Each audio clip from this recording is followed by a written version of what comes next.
So, welcome back, everyone, to this month's podcast, Switching It Up with Jimbo and Nick. Hi, I'm Graham.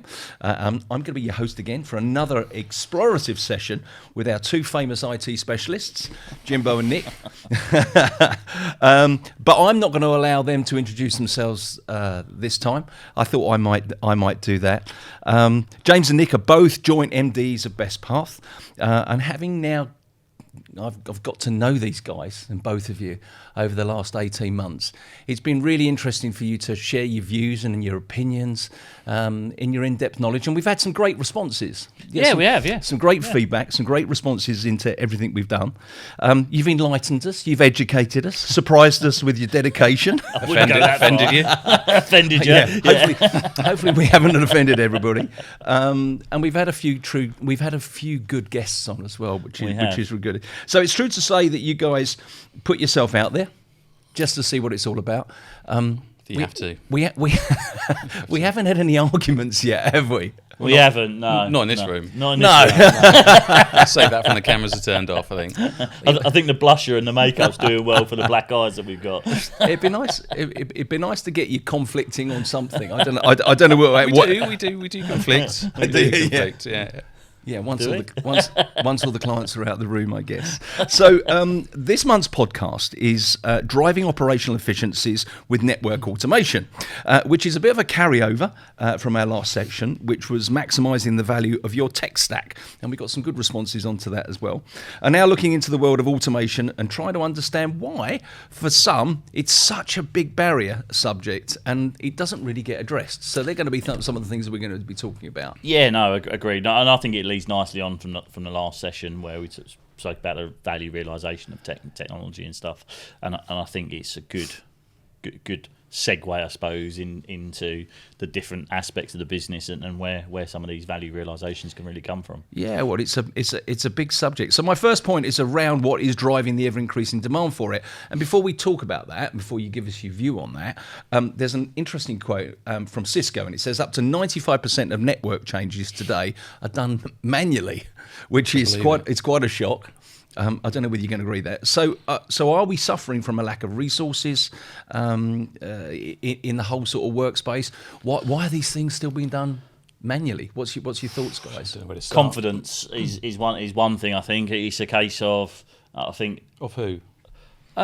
Confidence in processes at the minute for a lot of organisations don't lend themselves to automation, do they necessarily? I think from my point of view, if you look at change requests, they're still on the verge of having to detail the specific steps, the specific configurations and stuff that people want to put in and things, so that people understand what's being done where and stuff. Whereas automation, whilst it'll do that, you've got to put a bit of confidence into the platform before you can get it out. Do you not think? I do, yeah. Excuse me. Yeah, I don't know where to start with the answer. There's so much you can think about. A lot of it comes down initially to the culture of the business to start with. The culture of the business, the industry, the people that are representing the business, whether people are driving it, whether the companies want to push things forward, whether companies are more risk averse. That is like the starting point where I would. Yeah, I think it's a tough one.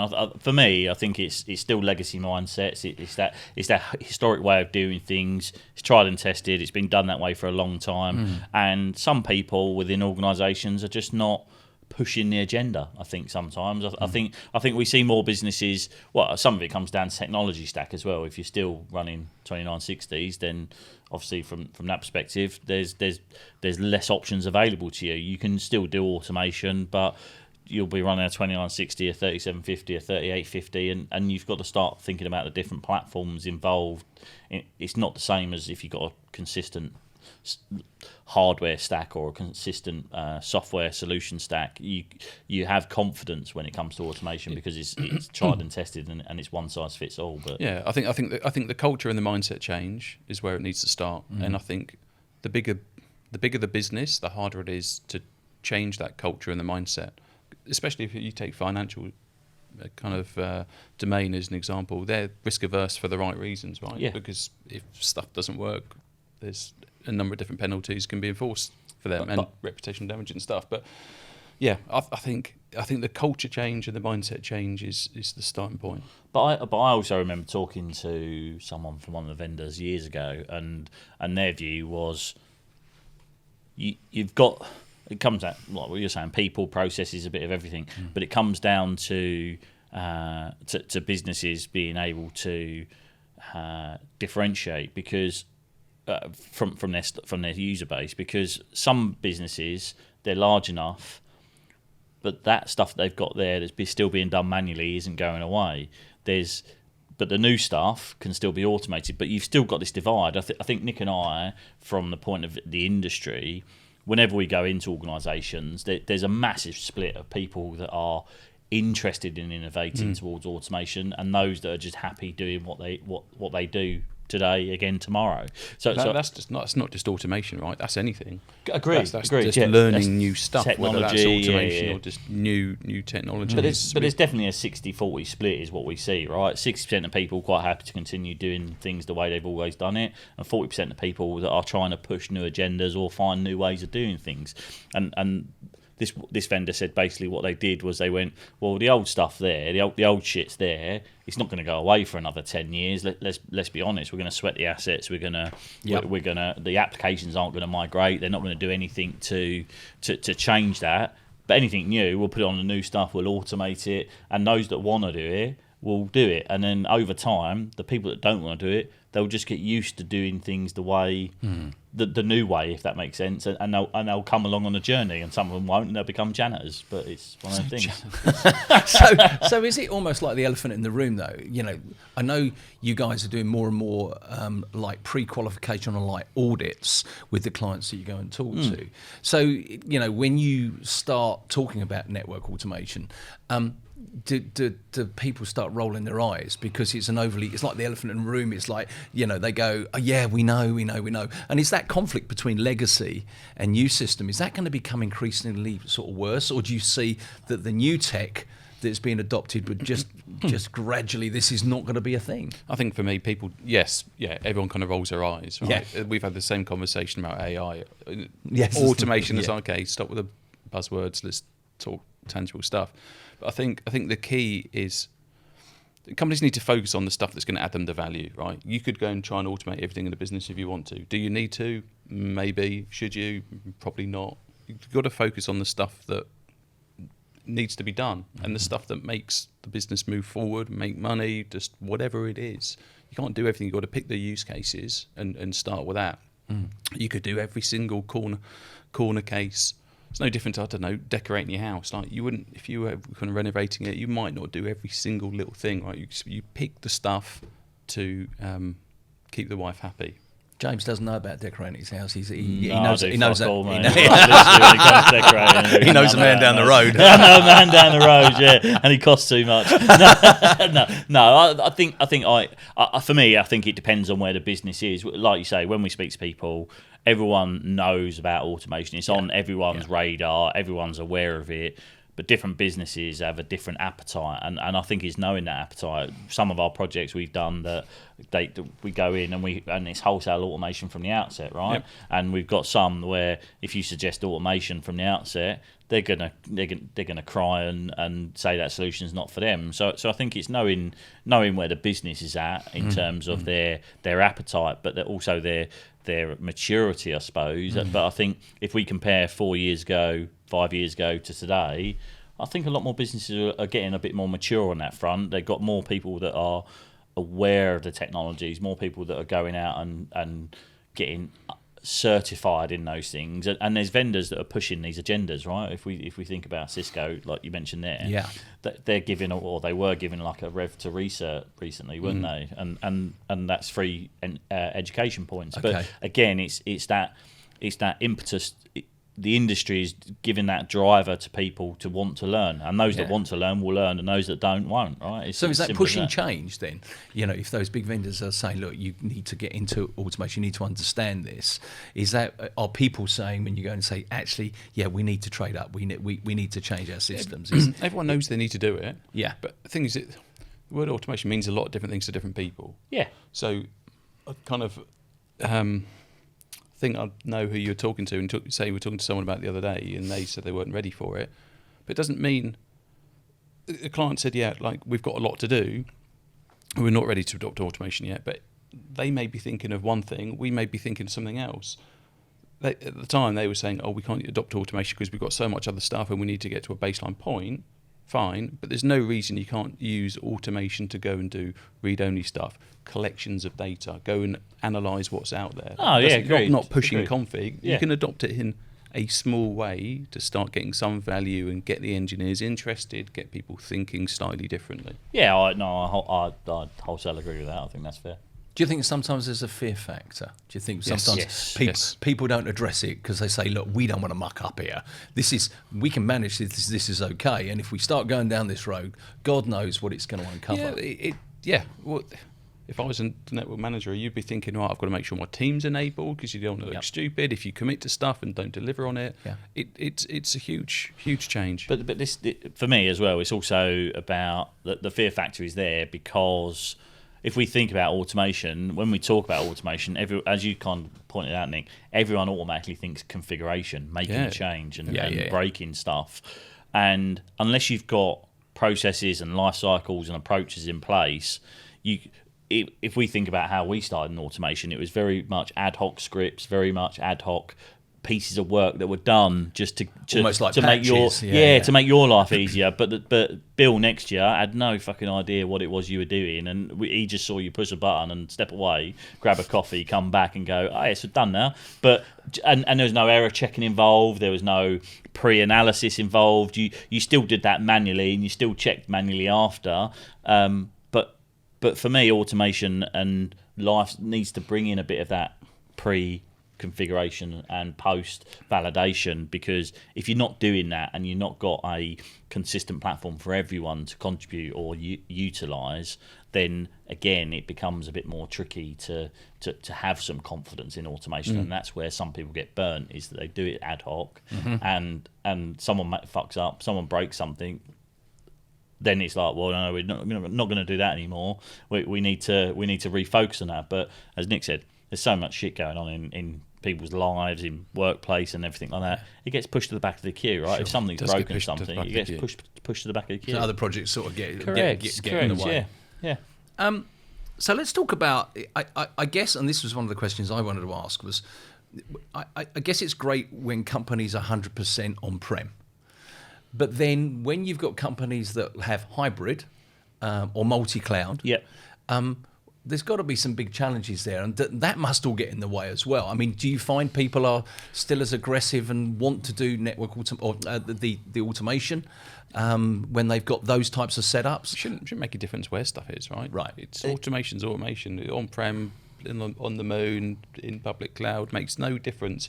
The key is just to get people thinking, right, if I have to do this, then how can I do it in an automated way? I think that's the key thing. Where stuff is shouldn't make any difference at all. No, and for me, I think there's a couple of areas in that when we start talking about hybrid, multi-cloud and things like that. What we see today in the industry is that the cloud is not owned by the networks team, it's not owned by the infrastructure teams, it's owned by the application teams. So they're doing it in their different ways. But someone in AWS, that if we look at the application guys, they very much code or automation focused from years ago, right? So for them, firing it up in Terraform with CloudFormation templates and all that kind of stuff, it's common knowledge. So they do that from the outset, but they still fall foul of all the process stuff. You've got some companies have an AWS team and they're doing it all themselves, and then they've got an Azure team that are doing something entirely different, and they're not joined up. They're both doing something entirely separate from one another, and it needs an infrastructure team to take ownership of that. And that's why we're seeing a lot more companies fire up cloud teams in the infrastructure space to try and take some ownership back. But at the same time, his on-prem's been there for the last 15, 20 years, and so they've never had to automate, right? Let me throw something out there, Jimbo. From something that we've seen, the network automation shouldn't cover up a bad design. No. Right? Because if you start thinking about public cloud and interconnectivity, doing loads of different points, you've got different teams doing stuff, whatever, a cloud team doing some cloud stuff, a DC team doing their own stuff, and even if people made it fancy, automated, all singing, all dancing, doesn't mean that everything should be automated. Like sometimes if things are designed right holistically, you may not need to automate all of those little manual steps because those manual steps might not be there. Yeah, that's fair. Fair. Does that kind of make sense? Yeah. Not to anyone watching, but it does to what I understand where you're coming from. So what I'm trying to say is people use it sometimes as a band-aid to cover up all the crap and all the stuff they just want to sweep under the carpet. We've got all of these manual steps, but we'll automate it. It's all right, but. Yeah, but they never do. They fire it up and they say it's automated, and then there's got 15 people just fucking hand cranking it to make it work. Probably. Right? So you touched on the subject there. Do you find that businesses are too siloed with their individual teams? And is it part of your role almost to corral those people together? If that's the right thing to do, all those people need to be in the same room at the same time to actually effectively work together on these. We're magicians, but we're not fucking miracle workers, mate. No, I think it depends. Again, it depends on the business. If we look at some multinational organisations, that change has to be affected from within. That can't be affected from you're out. You're not banging the drum. Exactly. Yeah, okay. You can go in and you can have those conversations and you can make suggestions and you can try to corral or caress the right conversations. But at the end of the day, is that when you've got something that large and that monolithic in terms of approach, it's very hard to change mindsets, I think. And so I think from our point of view is the small and medium enterprises today are probably a bit more agile in that thought process than some of the larger organisations, just because they've grown with technology as it is today, and so they're a bit more receptive. They might not have necessarily a server team and a networks team and things like that. They're a bit more condensed, a bit of doing everything sort of thing. So I think people don't talk. Yeah, people don't pick up the phone. People still rely, behind process, don't they? Yeah, use the telephone, ancient form of communication. Oh, I love it. Just pick up the phone. Yeah. Let's get to the pub. That's interesting, isn't it? Is that a modern day sort of issue nowadays that people aren't talking to each other? Yeah, they're 100%. just putting their headphones on, getting on with the code and getting on with what they're doing. I have my views, but I am really going to offend a lot of people if I put them out there. Keep your mouth shut. We'll save that for another recording, ladies and gentlemen. A lot of people still want to work from home, right? And that doesn't help the situation. Our preference is still just get in a room, have a coffee, just talk, get on a whiteboard, do what you need to. But Yeah, I've spoken before actually. I came across a business that did scenario planning. So they create a scenario and they actually forcibly get all their team together in a room for a day, lots of coffee, big whiteboard, right, this is a problem, maybe not a real problem, but a problem, and let's work it through as a team. And that sort of breaks down some of those barriers you were talking about, that home working. It gives a real purpose and drive. And even if you're not solving that problem, but collectively, peer-to-peer, people are talking to each other about certain things. Yeah. Maybe it's a good point to sort of get people in the room. Just talking about skills and stuff and being siloed, I'd say if out of 100 engineers, traditional network engineers, how many people as a percentage do you reckon are upskilled on automation? I'd say about 40%. 40? 40, yeah, I'd say about 40, yeah. I would have said a lot less. No, I would have said about... I'd stick with my numbers. I think they've been proven time and time. There's an appreciation of it, but then there's you can go and execute it and lead some stuff. Well, that's a different conversation, right? In terms of people that know automation, 60-40 split, 100%. That's what I see as an average. But in terms of people that want to drive it, lots of people say, I want to do automation, I want to do this, and it's like, right, okay, what job are you doing? Oh, I'm putting some firewall. Okay, have you automated them? No. Right. So the point is that you're right. Some people don't necessarily have the.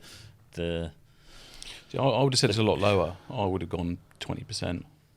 Confident. I think it's still a long way to go with it. Maybe we need to do a poll on that one on your next LinkedIn post. Yeah, maybe that would be. I did do one actually a while back, and it was 20%. To be honest with you, it was 20% of organisations. Yeah. But I thought he was asking how many people knew it. So no. In terms of actually people affecting automation within the organisation, I did do a poll, and it was quite low actually. It was about 20%. Yeah. It's interesting because one of the questions I got here is how much of the changes to technology and application is disrupting network automation. How much of this new gear that's coming in, is that really affecting the process of consideration? Or as you said earlier, is it just sitting in its own silo, just evolving its way through until automation is going to be more sort of... I don't think it's the technology that's changing it, right? New stuff comes out, but that shouldn't delay things. I think the delays come just from organisational requirements and strategy changing within companies. Yeah. Go in one direction, then something might be happen. It might be an acquisition. It might be whatever, change of structure of the company. It could be change of how they're resourcing projects. It could be a number of different things that people struggle to keep up with. 1 minute it's a priority, next minute it's back of the queue. Yeah, I think it's a little bit different for me. I think it's a case of goes back to, I think you said, Graham, about the alignment and stuff. I think different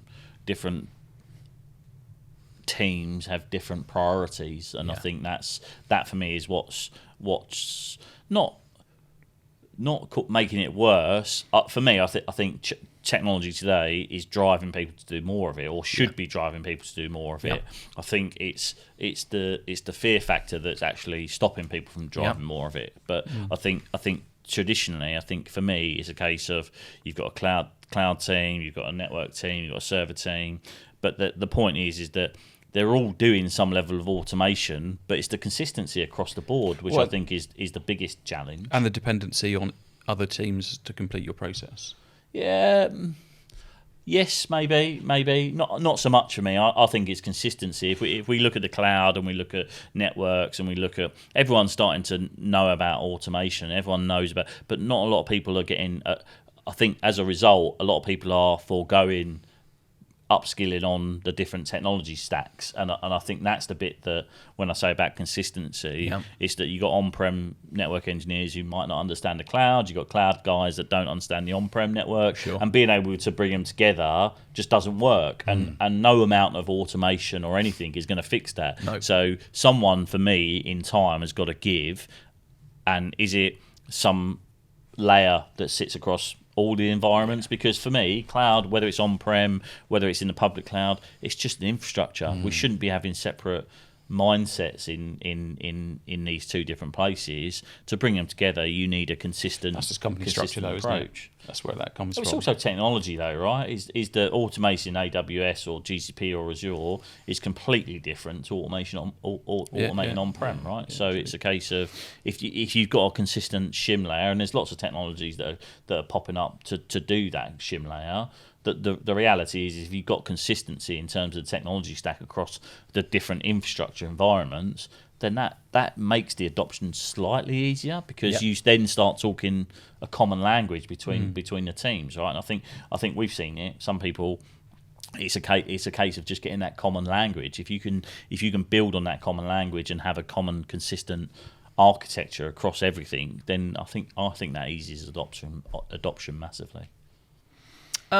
As part of some of my research, I found out that more and more we're seeing the creation of what's called digital twins, where networks are configured and sanctioned fit for purpose before actually going live. What's your experience? Are you seeing more and more of that? Because we talked about fear, didn't we? We spoke about fear earlier. Are we seeing people sort of make sure we get something really set up and running and this is going to work before we actually then flick the switch? I think we see more of it. A lot more people are doing lab environments, UAT environments these days compared to what they used to be doing, especially in the infrastructure space. If you think 5 years ago, there was no such thing as there was an infrastructure lab, but it was generally cobbled together with end of life kit or things that were not in the environment anymore. They were very bespoke and very ad hoc, and it was more there for people to get up to speed and learn rather than actually being a like for like environment. But I think we see a lot more people now buying sort of lab environments. If they go and buy a Cisco ACI platform, they buy a little mini lab environment, because they're starting to recognise that actually there's a training element involved, but also there's a need to have an environment that's like for like to test this stuff on before it goes into production, right? Yeah, it comes down to cost, right? It does. Cost is a big thing. I think the more kind of the software development methodology is adopted, people start to understand the requirement for different environments more, right? Because it needs to be a change should be proven in a number of different environments for being accepted into production. But it's the compromise of how far they adopt that stuff in terms of how much hardware do they procure. Some companies go, well, I don't want my DCs. I've just spent 10 million quid on my DC. I'm not going to go and spend another 10 million quid on a lab environment. No. I'll go and get the broom cupboard and see what kit you can find, and then it devalues the whole process because it's not representative of the production environment. So it's kind of, what point are you proving if it's not the same? But a lot of companies want to do it, but it's still not fully understood that it costs a lot of money to do it. Or maybe it is understood, but people aren't prepared to spend the money to do it because to the standard I think that needed. depends on the technology though as well, right? And what's involved with it is that you can, and it also comes down to business. It comes down to the risk again, right? It does, yeah. But you can also achieve more with less. You don't have to spend 10 million on a lab environment just because you spent 10 million on prod. No. You can have a stripped down version and only spend 500,000, right? It comes down to, and give us the other 5 million. But no, yeah, I think it comes down to needs and what it is you're trying to get out of those environments. For me, a stripped down environment, whether it's virtualized, whether it's physical, can be just as effective for that life cycle, that environmental testing aspect compared to nothing, right? So yeah. So we've spoken about costs, and obviously sometimes cost gets in the way. So what's the best way to get this over the line for people that are listening? Has it got to start at the bottom, it goes up, or do you start with this subject right at the top? And I know you two might have some different sort of views on it, but what's the best way, or what have you seen works better? Just share what your thoughts are. I think it's a bit of both. I think both, but for different reasons. Okay. Top down for adoption within the business. Okay, so having the business case and releasing the budget. Right. This is where we're going to. Here's our bearing. This is what we're moving towards. Bottom up from a skills enablement perspective. You can't tell engineers to go and learn stuff. You can tell them, I don't think that works. You fucking can. But they don't generally. No, they don't do it. But if someone wants to learn it, they will learn it. And that's, in my mind, the bottom-up piece. And this comes back down to the recruitment. Are you getting the right people? Have you got the right skills on the project? Because if they're not interested, there's loads of people, like names I could rattle off to prove the point, but I can't name and shame people, unfortunately. I'd love to. But there's loads of people that they still don't know it because they're not interested. And any manager could tell them 100 times, right, you've got a month off work, you've got no job to do, get your head in the classroom and come back when you're ready.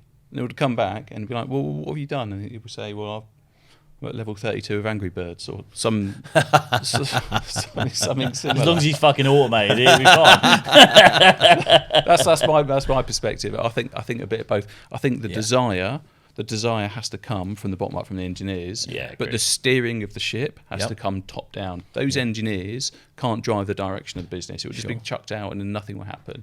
So it has to be top down from the direction. I'm the same. The guys at the bottom have got to put their balls on the line and start doing some of this shit to prove to their management that they can get the job done, right? Yeah. Because at the end of the day, you're earning a salary for a reason, and I know it might sound a bit brutal, but you're there for a reason, and some people are quite happy for you to be there and just do your day-to-day job. But for me, as a person, I like to see that drive, that determination, that ambition to do something different, right? And I think that's something that you need in today's industry as a technologist in terms of getting your job done. You need to have that bit of ambition, that bit of passion about your job to get it done. Do you find that at that level though, James? It's mixed. Because what I'm thinking is, that the top will have the inspiration and the focus and the drive, and obviously it's their job to inspire people in the workplace to say, look, this collectively. Direction,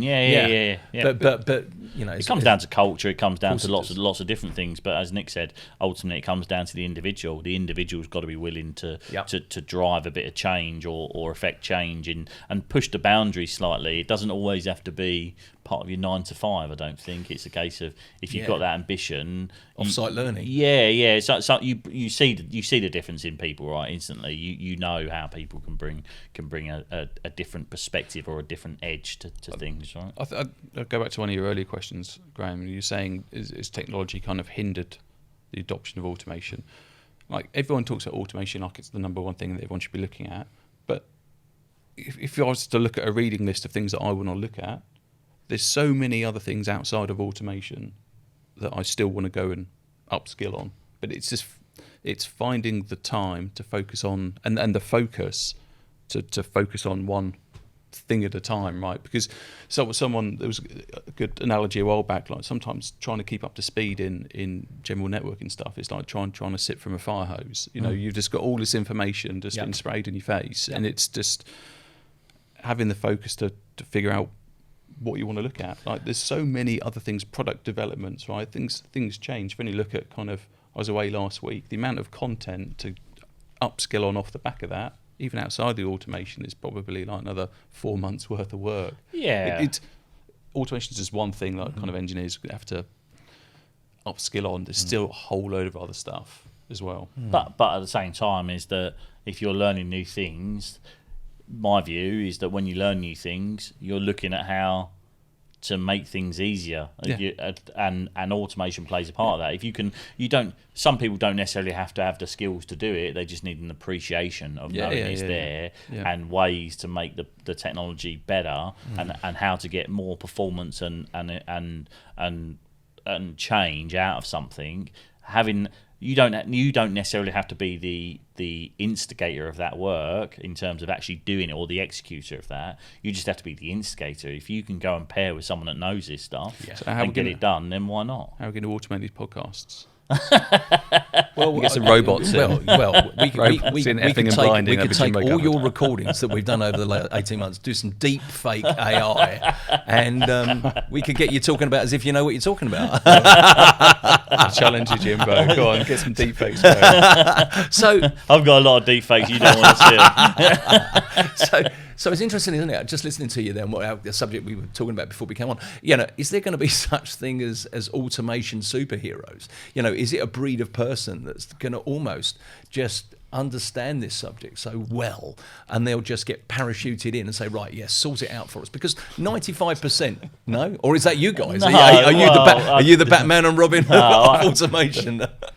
I wouldn't call them. What do you call them? Superheroes. I wouldn't call them superheroes. I call them pioneers, maybe. Okay. Some people that fly the flag, right? Yeah. You could just look in kind of general Cisco land, right? There's pioneers within this kind of DevNet space that keep pushing things forward. I don't see it any different from an engineer perspective.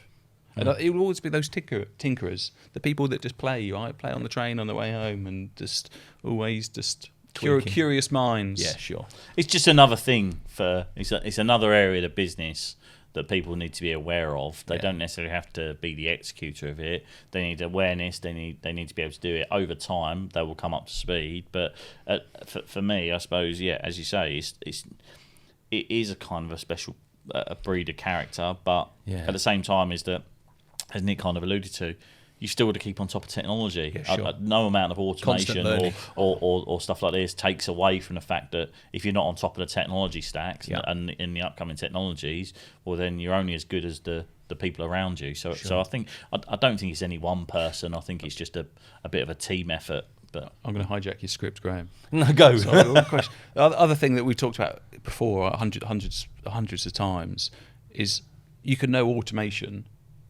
but if you don't know what you're automating, then that can be a bit of a hindrance as well, right? And it's always going to be a blend of having people that understand automation, someone that understands the domain knowledge, and marrying them up and hoping there's some general synergies between the two. Because you can have people that focus purely on automation now, and people are like, oh, I'm here in the team to do automation. You go, all right, well, what are you automating? Oh, I don't know, you have to tell me what to do. And it's kind of, well, you need some idea of what you want to be doing as well. Yeah, you can't just be catapulted in, I guess. Exactly. Is that fair? Yeah, it's fair. Yeah. I agree with that. Jimbo just wanted to be a superhero and put his cape on. I've got enough capes, mate. I don't need another one, mate. It's fine. I don't want to see the thought of Jimbo on a cape and a pair of pants. It's not Nacho Libre. So one of the subjects I've got down on my list here is security. So this has got to be an absolute nightmare, hasn't it, when it comes to automation? How do engineers? We were talking about it. How do engineers keep up with everything that's been done with security, and does that get in the way? Again, another barrier why the automation has not really been done. Security hasn't caught up with standard networking at the moment, mate. So let alone fucking automation is my opinion. I think it's. I agree. I think there are some thought processes around it. I don't think anyone that I've come across really has been that mature in that space, and security at the minute is a bit of an afterthought. Yeah, I just see network. People have always had to extend outside of their local domain, right? The tentacle spread far and wide across into compute, into public cloud, into security, but it doesn't necessarily work the same in the reverse direction. So I think the network guys have always had to manage more of the kind of security than they probably should do, and sometimes help guide security teams. That sounds probably quite biased, but I think network guys generally get involved in a lot, and I think continuing the kind of concept of automation, I think people will always be thinking, well, how do I do this? How can I make that security kind of process even easier? I think from my point of view is that the security aspect doesn't just fall with network automation. I think the fact that automation. I think the fact that automation is coming into the network space and the security space is actually making security teams start to think about, well, how have the application teams been doing it for so long? Yep.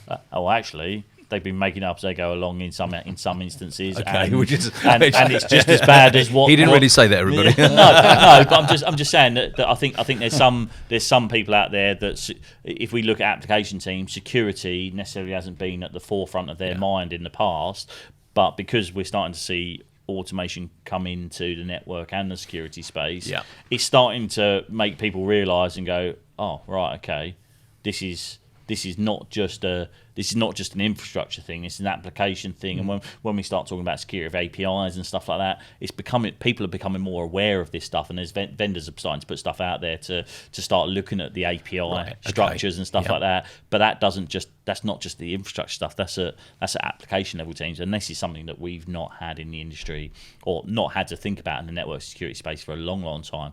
App dev guys have been doing this for God knows how long, but actually they're probably going to start seeing some of the effects of security on their work as well, because when we start looking at this stuff as we start to move forward, I feel that the sort of API security and stuff like that is going to become a bit more commonplace, but it's going to affect probably the business a bit wider. Do you agree? Yeah, I think so. Short and simple answer. That's absolutely great. He's thinking, Jimbo, what the fuck he's talking about? What's he talking about? James, when we spoke last week about network automation, you described businesses needing to eat more vegetables, which I thought was an interesting analogy. Yeah. Play that one out for me. I mean, is it just what it sounds like? Be more healthy. Yeah, in what you're trying to do, or get into more of a healthy mindset. Is this like the? Well, when I asked you before this show whether there was anything I said in the precursor thing that I need to be aware of, Graham, that was one of the ones. But thank you. No, you were. Yeah, this wasn't. We didn't discuss this after work. It was on a call. No, he said earlier, was any elephants in the room? Why he's not? Doesn't forget anything, does he? He dropped me in it. No. Yeah. No, I think so. Healthy mind. I think it's healthy mind, healthy lifestyle. Yeah. I think you're right. I think when we look at this, we're encouraged to do one of 5 a day. Like at the end, when we look at our own sort of well-being and our own thing, and I think that concept, that mindset, can quite easily be translated into technology or business acumen, because I think if you can improve one thing a day, then why not, right? So what do you mean? Make a change. You're saying eat more vegetables means keep developing, keep pushing the boundaries. Yeah, if you can do something new once a day, then why not, right? If you bring in an a apple positive to work, direction, so in a positive direction, you're doing it to increase your life expectancy. So why not take the same approach with your environment? Do you think companies give their employees enough time to do that? Well, it's the same in lifestyle. You don't get given enough time to eat an apple, but you make time to eat an apple, right? So it's a case of some of it is, as we said earlier on, some of it is on the business, and some of it is not. Some of it is on the individual. Yeah, and the reason I asked, it came to mind. I a long time ago, I still know him, but I haven't spoken to him for a while. He used to work for a big multinational company. And they were given 1 day a week to do whatever they wanted. As long as it wasn't, I don't know, going out learning how to, I don't know, shear sheep or something, and it was aligned to the business. Right, aligned to the business. Their own research on, even if it wasn't the exact goal, but as long as it was in the domain, they could dedicate every Friday to whatever research and study and development they wanted, which is hard to suck up. I know what you're saying. Oh, people should be doing that in their own time, which they should be. But it is, you look at our own agendas. It's hard to sometimes find our own time to do some stuff. Having dedicated time would be nice. I can hear you thinking. You're thinking. Yeah, I disagree with it. You've got to prove the value of how. There's got to be some value at the end of it, which is the hard part. Yeah. And making kind of people making them accountable sounds a bit harsh. Yeah. But there still has to be proven value at the end of it. But most companies still wouldn't chuck a day a week at people to say go and read some books. Yeah, I'm not a big fan of that. You know that already, right? I think from my perspective, it's a case of like. Some of it is that selfishly you have a salary and that's what you're paid to do, right? You're paid to be. You were hired because you were the best person in out of the pool of people that they interviewed. So you should be looking to innovate, and selfishly, that's also your self-worth. If you can improve yourself, if you can improve the environment that you're in, you're not only improving them, but you're improving you as well. So if you're improving you, then you're getting something out of it, because you can then apply for another job. You can then go. You can take this knowledge elsewhere, and you can improve on it even more, right? So it's just for me, it goes back to what you're saying about being a pioneer. Is that if you can sort of be the pioneer, and you can drive those changes as part of your day job without being not told to take a day off to go and do something different, because my view is that if you're giving people this time off, it's because you're telling them to, not because they want to, right? And that's, for me, is where I disagree with that. Is that you've got to find that passion within, and if you can do it as part of your day job, then do it as part of your day job, because it's not just the business that you're improving, it's your own net worth, it's your own self-worth, and that's what promotes you, and that's what gets you promoted, and that's what gets you up the stack in the salary and pushes you forward in your career. Yeah, exactly. I think it comes down. We touched upon it earlier, didn't we, about culture?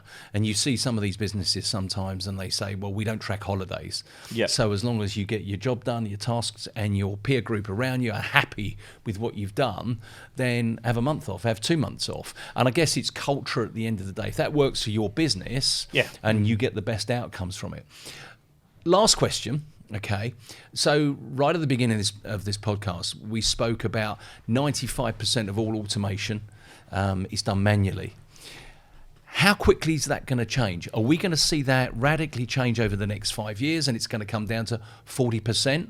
What's the decline, or do you just see that's still going to be a challenging concept? Or are we in this for the next decade before we can sit here and I can interview you and say, 80% of all automation is now done automatically? Yeah, I think one leads to many. I think in my perspective, if you can do one thing, then you start to do more, right? But at the same time, is that, will that change drastically? I would like to say yes. Will it? I'm on the fence. I'm not 100% sure. I think it's a slow burn. I think so. I think a lot of change will get sucked up by native integrations between vendors. Yep. So if you had 100 tasks, a lot of vendors will try and do that natively within their product. Okay. And so those traditional tasks will just be removed off the to-do list of most engineers, which is good, because that stuff works. It works seamlessly. It's proven. Vendors have probably got multi-billion-pound kind of R&D budgets. They can do this stuff better than anyone else could. Yep. There may be some limitations around it, but fine, deal with it. So I think that remaining list of that 50%, I think, is still going to take a long, long time for a number of different reasons. And mostly it's going to be upskilling, and cultural change of companies. Yeah, but I also think that renewals is going to make a change in some of that. Like you're saying, like as people go into life, as people go into sale, that's also going to change that, because as you say, some things come natively. Some people will adopt it as part of their refresh cycle. So again, I think that some of that, it will naturally come down just because of technology change, but whether it comes down to the degree that it should do, I guess that's on the individuals and the people out there to drive that lower. Right? Doesn't matter anyway, because Elon Musk said no one's going to have a job, didn't he? He'll be right. He's got plenty of cash. We don't have anything to do anyway, so we'll just. I guess coming back to that's interesting, because what it sparked in my mind, it's really going to be down to the vendor, because the vendors are going to want that USP, aren't they? Yeah. In the hardware or even the software upgrades to keep people renewing or to buy their kit. So I guess the emphasis is going to be more on those types of aspects, and get it to a point. I mean, you've got to say within the next 5 years that's got to come down, surely, isn't it? I don't know. Are we going to be still talking Not about convinced. this in 5 years' time? Yeah, I don't know. Probably. Yeah, maybe. Well, guys, thanks very much for today. I think we're done. It's been absolutely fascinating. And remember, everybody, you heard it first here. When it comes to network automation, eat more vegetables. So next time when we get together will be our Christmas edition, which we're excited about.